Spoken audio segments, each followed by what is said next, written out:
You serious?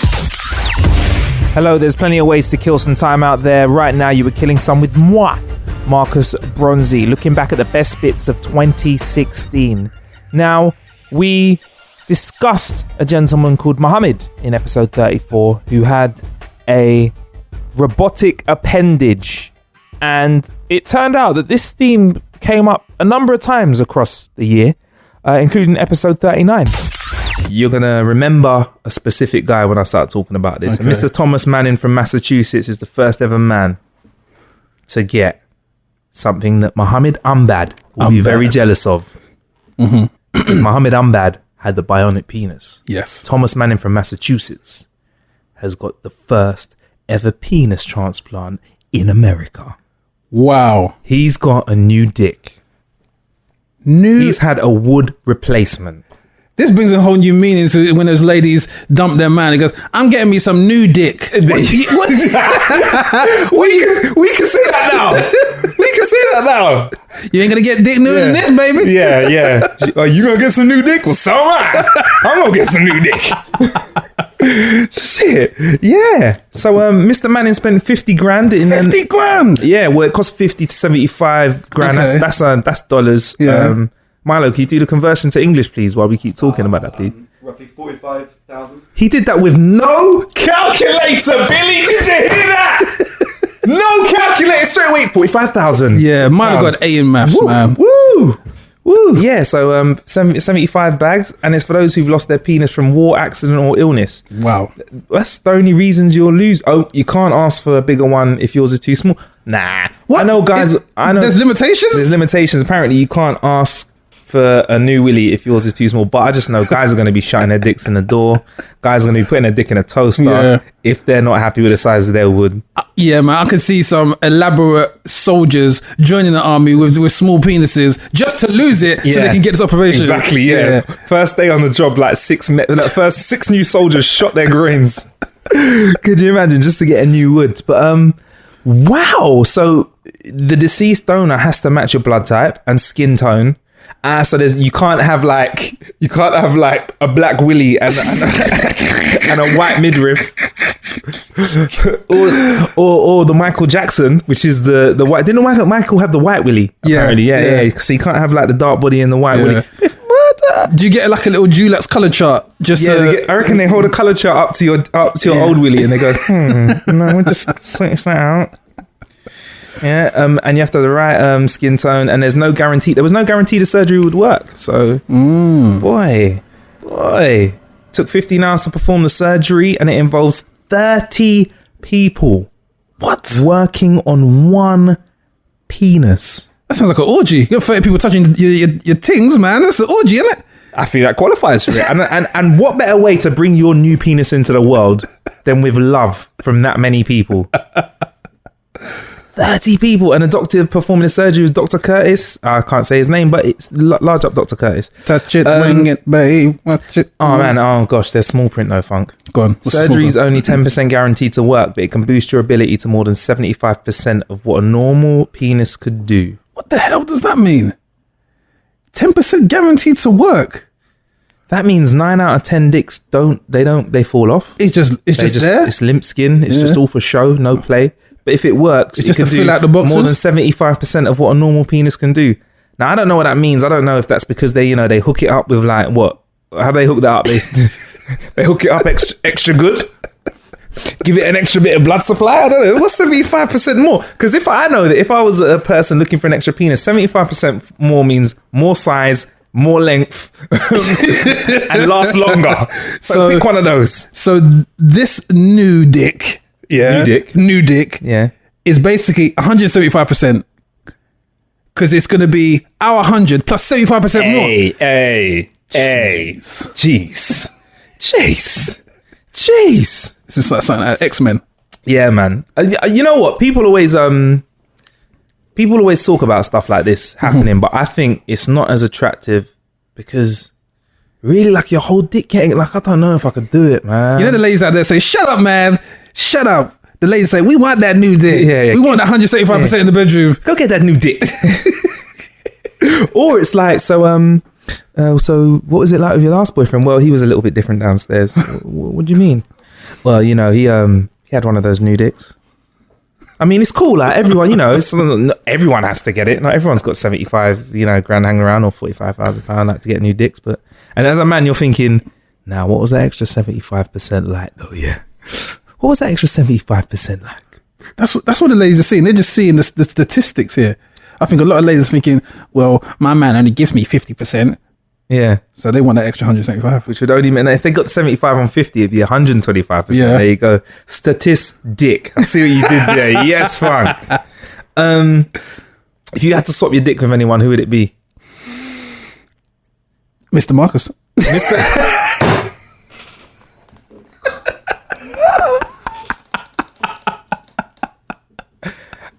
If you don't know who Mr. Marcus is, I'm just gonna put my hat on to celebrate. It's not the same kind of hat that he wears. Yeah, but I'm gonna put a hat on anyway. He's a legend. We even spoke about him on one of the early How to Get an episodes. Is he a legendary porn star? Isn't it? Legendary. Still wears his shoes and socks. Yeah, he's gonna get. He's not a UK citizen, but I'm gonna campaign for him to get an OBE. Yeah. No, for public service, man. Yeah. He's serviced. Yeah, The world. yes. Mr. That's a good dick to swap with, man. Who do I swap with? Who gets all the... Ooh. It's got to be Chris Brown, man. Chris Brown. Yeah. Is that not good enough? Chris Brown just looks like he gets them ratchet. He looks like he gets that kind of ratchet. You know? Not too nice. Not too nice. Down for it, you know? Bring your friends. He just seems like he gets that kind of woman. Unless the Rihanna thing was the rumor about him getting something off Rihanna. I don't want that dick. Because I don't want to inherit the disease. That's why I would have said Charlie Sheen before the whole AIDS thing, bro. Oh. But obviously, you know, hey, I ain't really looking to inherit that. You don't want to sort of Hitler. You only had one ball. Nah, not with Hitler. Not with Hitler. Not El Chapo. El Chapo. El Chapo apparently his waterworks ain't working too well. And it ain't. Or not with what's the guy we get from Game of Thrones? You watch Game of Thrones, Milo? I don't watch Game of Thrones. Yeah, there's some guy in Game of Thrones. He's always losing his penis, but getting cut off. He loses his dick all the time. And how does it come back? It just gets cut off. What? They cut more and more off it every week? Or? No, there's some character. All he does, anytime someone comes in his dungeon, he just cuts off their things. He man. cuts off dicks? This guy called Ramsay Bolton. And he just, that's his Yeah, so when he fills in a job description, Yeah. like what he does, like what do you do? And it's like, you know, office work, administration, entertainment, and he just writes cutting off dicks. He's obsessed, man. He is a serial dick chopper. Wow. Maybe it's because of him there's so many new dicks around. He's like the other side of his cave is a new dick transplant center. So yeah, is my choice weak then, Chris Brown, for the new dick? You went in strong. That's weak, man. You went in strong. He ain't got no certified heavy bodies on that appendage. I got to do better, innit? Not compared to Mr. Marcus, man. Mr. Marcus is chopping down trees, yeah? Okay. I don't know why. No, I'm going to go for that. I like the ratchetness. I like a bit of ratchet in my life. I'll take the ratchet behavior. And if it wasn't enough finding out about other people's bits and bobs, we got the 411 on Mohammed. We like to call him Mohammed Ambad on the show, but his name's Mohammed Ambad. But we got the 411 on Mo. Here's the update that we got in episode 41. Remember Mohammed Ambad? Oh my God. Him again. From a few weeks ago, the episode called Mohammed Ambad. This guy. Looking like a bad smell. Yeah, man. If you want the episode link, we'll put it in the description or at the end of the episode at Acast as well. What's he been up to? He's the guy who lost his dick in a horrific accident when he was younger. Yeah. The full story's in the episode for Mohammed Ambad. Check the episode. Yeah. Basically, he lost his dick and he got a new one. A bionic dick. But Funk, you know that bionic dick that he got? Yeah. That there was all that hype about? Yeah. There's a problem with the dick. What's wrong with it? It's too big. What? That's a problem? His bionic dick is too big. Problem for who? The women? Bruv, he's had to have a reduction surgery. Really? He's had to have bionic dick reduction surgery. Now, I don't know how they do this. I'm presuming Exhibit comes out of nowhere and goes, "Hey, dog, what's going on?" He goes, that's what must happen. "Hey, dog, what's going on?" He goes, "Hey, I'm Mohammed Ambad. Hey, man." He like drops his trousers. He goes, "Oh, damn." Like there's rap music probably playing in the background. He goes, "God damn." That's way too big. What you need to do is come down to West Coast Customs and we'll sort your shit out. Go down to West Coast Customs, and I think they get out all the grinders and stuff. Just shave it off. And then, we progress from there. But no, he's had to have reduction surgery, which makes it's his 121st operation on his penile area to make his meat torpedo smaller. Poor Muhammad, I'm sad. We spoke about Muhammad. That's a podcast title right there. Muhammad, I'm sad. That's it now. And what about his entourage now? Oh gosh. What's his entourage going to be like? Fully, if you listen to the other episode, you're going to understand. They're going to be fully clothed, straight-faced, fully abled walking people. No more chairs. No more chairs. Oh man. So imagine that though, having a bionic dick. You've never had a dick all your life. You get a bionic dick. Yeah. Finally works. It like switches on with a special switch, and in his scrotum, I think it was, if I can remember right. And it's too big, bruv. Who's paying for Just this? can't catch a break. Who's paying for this corrective surgery? It's got to be those women that are complaining. They should have to chip in, do a crowdfund. All the women that are complaining. A crowdfunded penis reduction. Mohammed, I'm sad. Let's make him happy again. But yeah, he told The Sun, which is obviously a very reputable paper here in the UK. Top notch. Sex was painful because his 8-inch piece was too... Oh, it was the girth. It wasn't the length, it was the girth. But it says his 8-inch piece was too girthy. Is it 8 inches wide? Because I'm saying if it's 8 inches wide, that's some girth, motherfucker. Damn, boy. Damn, Daniel. The women walking like crabs. Yeah. Mohammed, I crab. That's what he does. He crabs the... Anyway. So yeah, man, he's had to have it sorted out. I mean, I don't know how can you get it wrong? This is... I mean, what was the time scale between the last operation, this one? Because 121 operations in the space of what? Poor guy. I don't know, man. He's seen the operating bed more than the bed of his own apartment. He's had the worst groin history I've ever known a guy to have. He's had nothing, followed up with too much. And now they got a friggin' angle grind off pieces of his wood. I think the doctors have touched his piece more than the women have. Yeah, exactly. So he's had more doctors touching him than real people. But yes, but what they have found out is in the surgery though, there's a bit of sunshine behind this graveyard funk. Yep. Is they've also retrieved some of his sperm from his remaining testicle. Oh. I thought he had nothing there. Mohammed, I'm glad. Mohammed,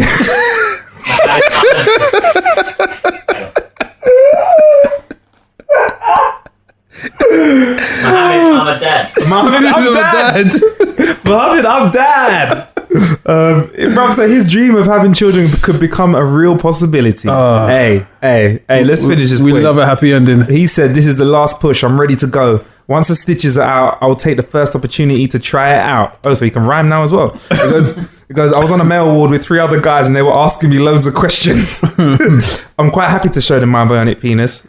And they were like, wow, if you're listening to this, please, let's find Mohammed I'm glad or I'm dad. Yeah, we want to talk to him. I was sad. I'm just like, let's find him on Twitter, man, and let's hook him up. We need to bring him on the show. Yeah. We need to know firsthand what this whole penis experience has been like.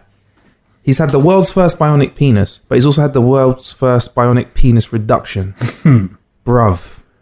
Mohammed. Is there any more left? I think we've run out of puns. Mohammed, I'm done with that. Yeah, we definitely melt the glad, bad, sad thing. Anyway, ever wondered why kids cry around you all the time, or why kids really like you? We delved into this in episode 43 of How to Kill an Hour. According to research, in a study published by Frontiers in Psychology, they've linked children trusting adults to how attractive they perceive them to be. Really? So babies, in short, don't trust a certain type of person depending on how they look. Okay, so the study performed by researchers in China had 2 groups of participants, children and adults. The groups were then presented with 200 neutral male faces looking directly at the camera, and they asked them to rate them on attractiveness and trustworthiness. What the researchers found was the hottest faces, the adults who said the faces were the hottest, were the ones that the children's trusted more. So this means that when kids cry around you, it's because you're goddamn ugly. You're goddamn ugly. So I've been having fun all week looking at babies crying and thinking, is it because they're hungry? Yeah. Or is it because, the face they're looking at, they're like, God damn, get that face out of mine. Do babies cry around you, Funk? No, not at all, man. Yeah, you said that with your back up straight. No, Not at all. not at all. So basically, you can beat this baby lie detector test just by being pretty. Basically, if kids don't like you, you gotta go get some work done, boy. This got me also thinking, what if certain babies don't like other babies? Yeah. Is it because they perceive other babies to be ugly? That reminds me of that baby in The Simpsons. You know the baby with the unibrow? Oh, That with the big tooth and the weird one colour hair. See, that's the baby that would cause a lot of crying from other babies around it.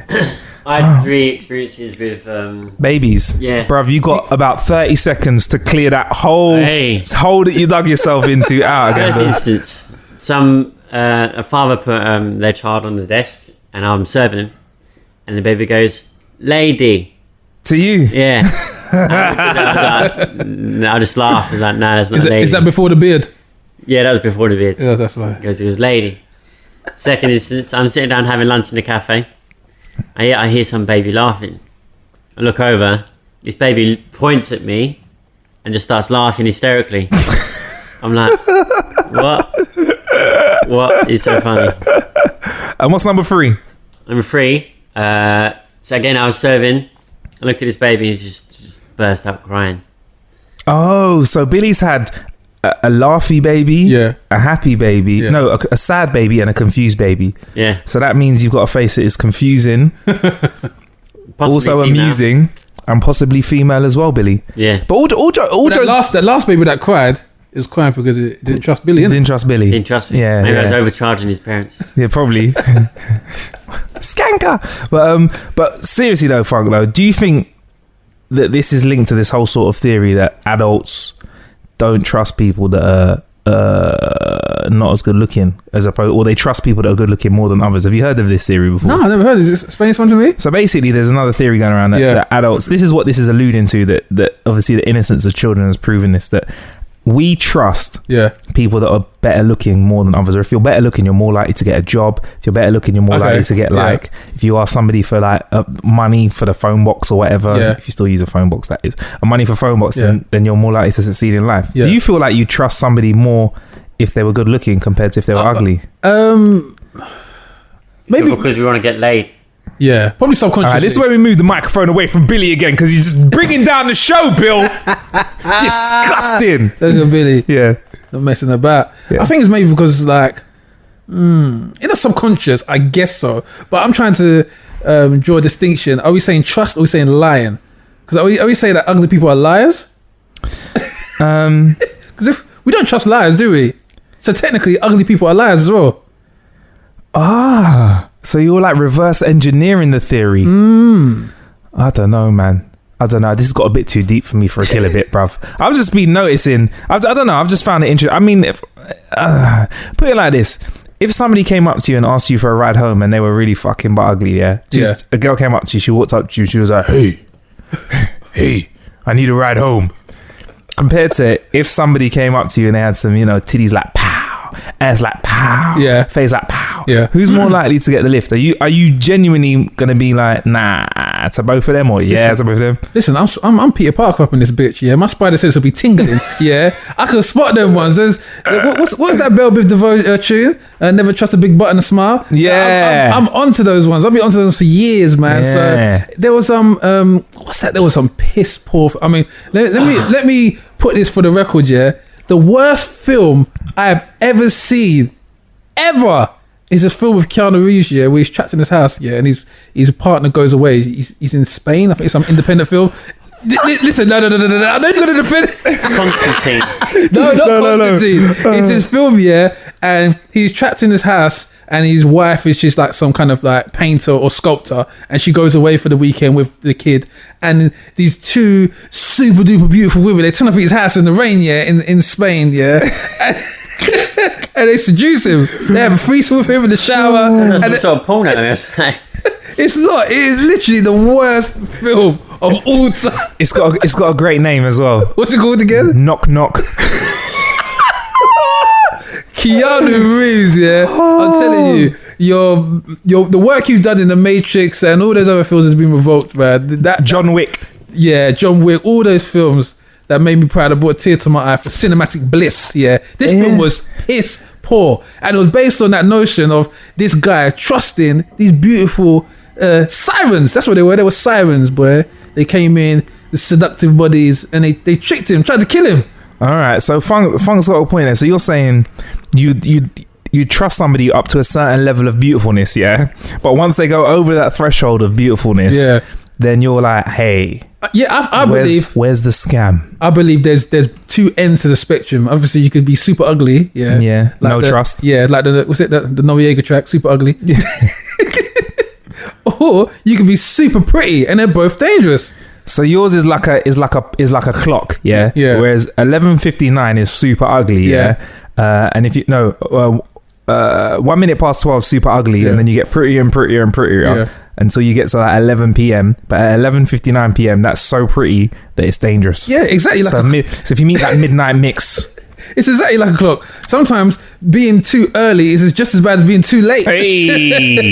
Hey. And you know what I just found out? Let's wrap this little killer bit up nicely. John Wick Chapter 2, 2017, baby. I will take that.